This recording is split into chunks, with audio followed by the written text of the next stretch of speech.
Bem-vindo ao podcast 1844. A apresentação: Washington Araújo.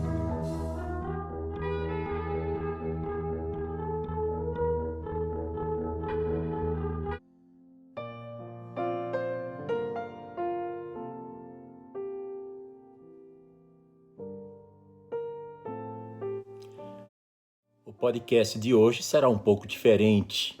Pode ter ouvido falar sobre Kiri Omiira, que a O Magazine chamou de poeta laureada da pandemia, quando seu poema sem título explodiu na internet. O poema que por aqui no Brasil está sendo chamado de A Cura, mas cujo nome verdadeiro é No Tempo da Pandemia, viralizou nas redes sociais de todo o mundo. Ganhou versões de gente famosa no mundo inteiro, foi musicado em vários países. E aqui no Brasil, teve até interpretação do excelente ator Antônio Fagundes, que ele mesmo disponibilizou em sua conta no Instagram.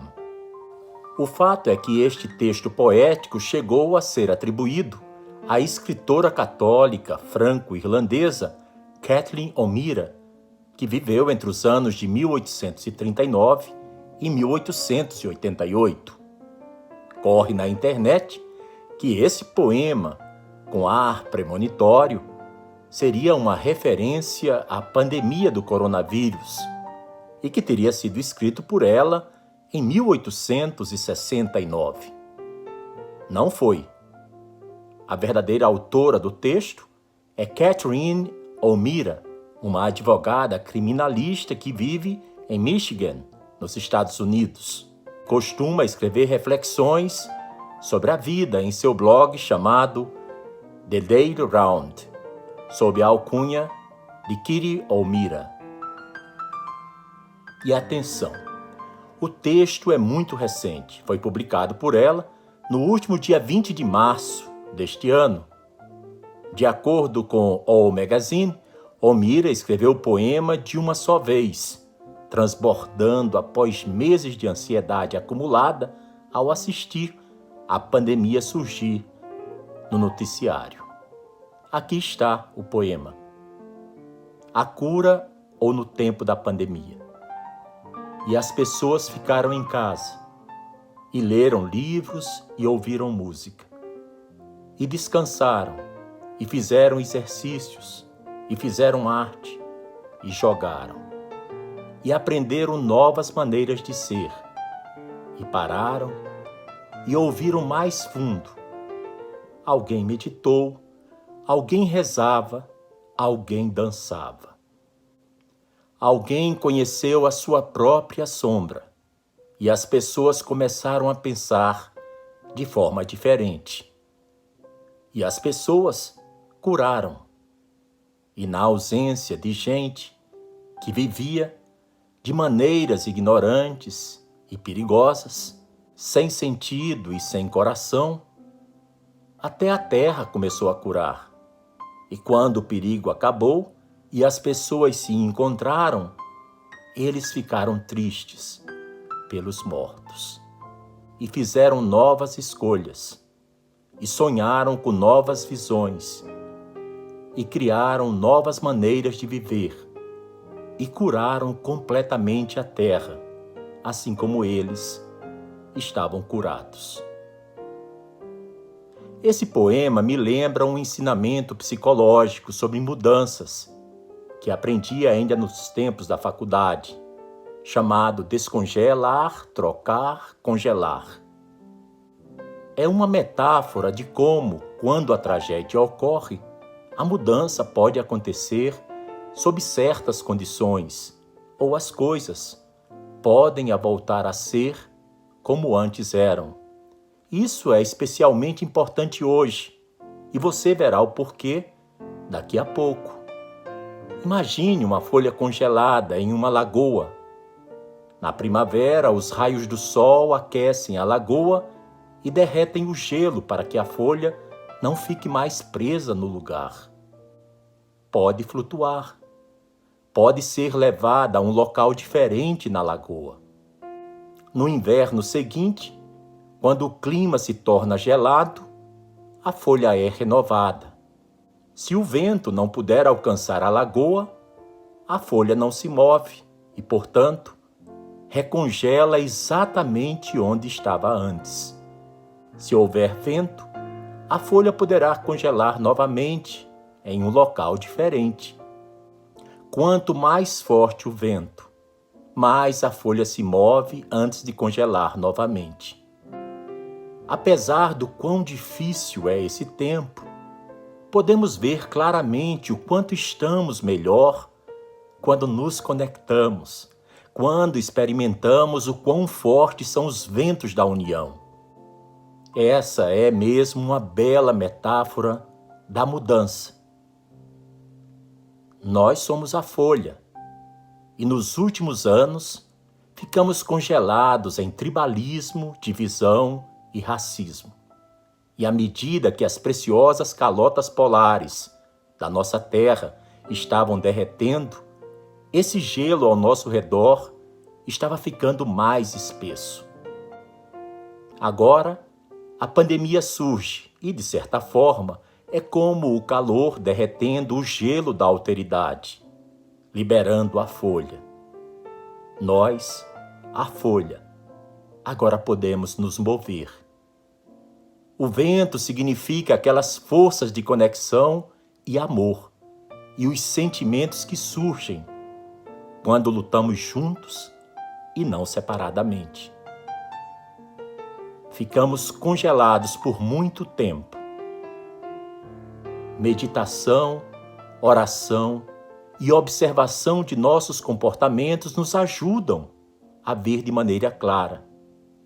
Apesar do quão difícil é esse tempo, podemos ver claramente o quanto estamos melhor quando nos conectamos, quando experimentamos os fortes ventos da unidade.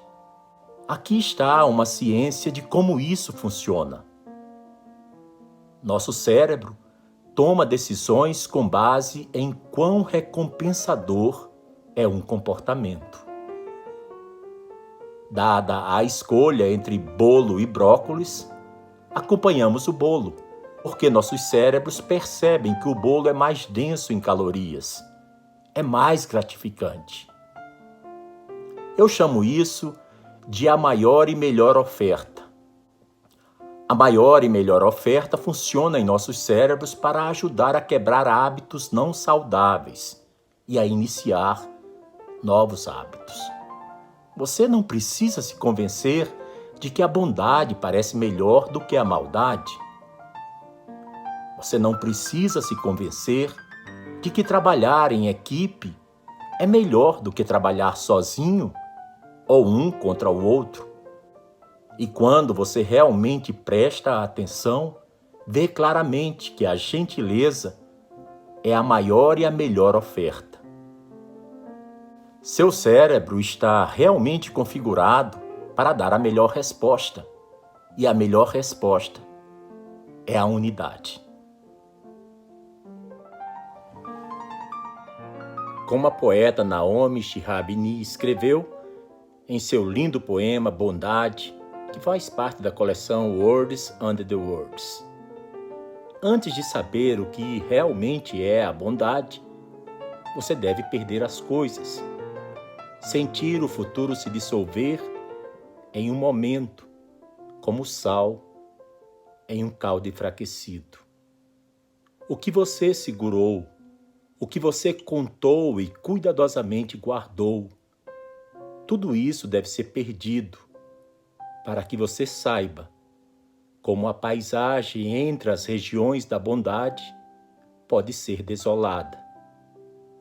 Como você anda e anda pensando que o ônibus nunca vai parar. Os passageiros, comendo seu milho e frango, vão olhar pela janela para sempre. Antes de aprender a gravidade tenra da bondade, você deve viajar onde um índio, em um poncho branco, está deitado, morto, ao lado da estrada.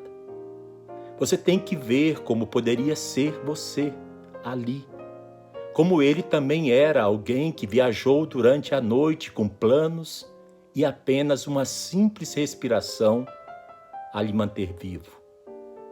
Antes que você conheça a bondade como a coisa mais profunda no seu interior, você deve conhecer a tristeza como a outra coisa mais profunda. Você deve acordar com a tristeza. Você deve falar com ela até que a sua voz alcance o fio de todas as dores e você então veja seu tamanho real. Aí então, a bondade é a única coisa que faz sentido. Só a bondade lhe faz amarrar os cadarços de seus sapatos e pode lançá-lo para o dia, para enviar cartas e também comprar pão. Só a bondade levanta sua cabeça no meio da multidão desse mundo para dizer: sou eu quem você tem procurado. E depois segue você a todos os lugares, como uma sombra, como um amigo. Esse poema de Naomi Shihab Nye foi traduzido por Bruna Sakhanol. Então hoje, aproveite sua consciência e preste atenção no que acontece quando alguém é gentil com você. Se puder, reserve um momento para orar ou meditar como um ato de bondade para consigo mesmo. Observe quando você está com falta de sua mãe, de sua esposa ou de seus filhos. Coma a sua comida humilde e peça desculpas imediatamente, como um ato de bondade para com todos eles. Pense em um ato de bondade que você pode fazer por outra pessoa. Talvez seja um telefonema, talvez um agradecimento a um motorista de entrega ou a um vendedor do supermercado, ou talvez seja ainda uma outra coisa. E preste atenção na sensação que você tem quando você ajuda alguém, quando você se conecta para fazer essa recompensa ser assimilada por seu cérebro. Faça da bondade seu novo hábito, porque fazendo assim, você estará cumprindo com o desejo de Deus para a nossa época, que, como revelou Baha'u'lláh, ó Filho do Ser, meu primeiro conselho é este: possui um coração puro, bondoso e radiante, para que seja tua uma soberania antiga, imperecível e eterna. Sigamos juntos, unidos, imbatíveis, sem trégua e sem esmorecimento, porque a vitória final nos é assegurada.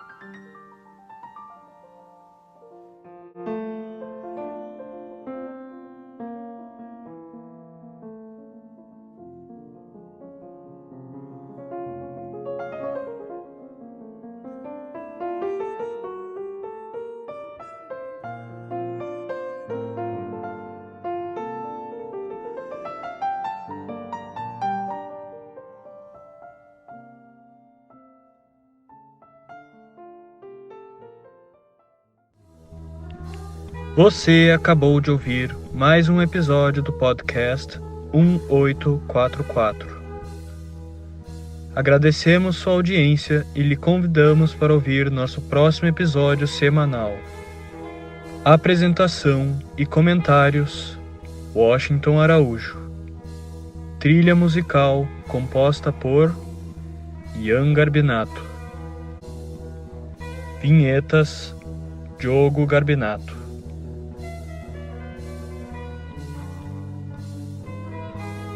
Contatos com a produção para comentários e sugestão de temas podem ser feitos através do e-mail podcast1844@gmail.com.